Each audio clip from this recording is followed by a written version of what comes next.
नमस्कार, one India Hindi में आपका स्वागत है। कंगना और महाराष्ट्र सरकार के बीच जुबानी जंग लगातार जारी है। दोनों तरफ से ट्विटर पर लगातार कमेंट किए जा रहे हैं। अब बॉलीवुड अभिनेत्री कंगना रनौत ने दावा किया है कि वो मुंबई में जिस इमारत में रहती हैं, वो एनसीपी चीफ शरद पवार से संबंधित है। हालांकि एनसीपी प्रमुख शरद पवार ने ऐसे दावों का खंडन किया है। अपनी प्रतिक्रिया देते हुए शरद पवार ने कहा कि कंगना के दावों में कोई सच्चाई नहीं है, वो बिना आधार के ही बहुत कुछ कह रही हैं। साथ ही उन्होंने तंज कसते हुए कहा कि खैर, मेरी इच्छा तो यही है कि कोई मेरे नाम पर एक बिल्डिंग का नाम रख ले। आपको बता दें कि कंगना ने कहा था कि ये सिर्फ मेरे फ्लैट का मुद्दा नहीं है, बल्कि एक इमारत का मुद्दा है। ये इमारत शरद पवार से संबंधित है।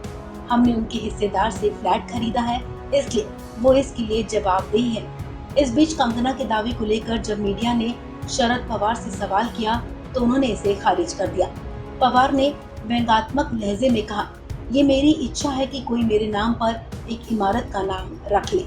आपको बता दें कि इससे पहले शरद पवार ने कहा था कि कंगना के बयानों को अनुचित महत्व दिया जा रहा है। पवार ने कहा था कि अगर बीएमसी कानून के तहत काम कर रही है तो ये ठीक है। मुझे उनके ऑफिस के बारे में कोई जानकारी नहीं है, लेकिन अखबार में पढ़ा था कि ये अवैध निर्माण था। गौरतलब है कि गुरुवार को बॉम्बे हाईकोर्ट ने कंगना रनौत के ऑफिस में तोड़फोड़ को लेकर सुनवाई में 22 सितंबर की तारीख दी है। इस सुनवाई में बीएमसी के वकील ने कहा कि कोर्ट के आदेश के बाद बीएमसी का सारा काम रुक गया है, तो वहीं कंगना के वकील रिजवान सिद्दीकी ने कहा कि कई सारे तथ्यों को ऑन रिकॉर्ड लाने की जरूरत है। मुझे फाइल तैयार करने के लिए समय चाहिए, क्योंकि मेरी क्लाइंट अभी बुधवार को ही मुंबई आई है। जिसके बाद कोर्ट ने सुनवाई को 22 सितंबर तक के लिए टाल दिया और ये भी कहा कि 22 तारीख तक कंगना के ऑफिस में कोई तोड़फोड़ नहीं होगी। इस खबर में फिलहाल इतना ही। तमाम अपडेट्स के लिए आप बने रहिए वन इंडिया हिंदी के साथ।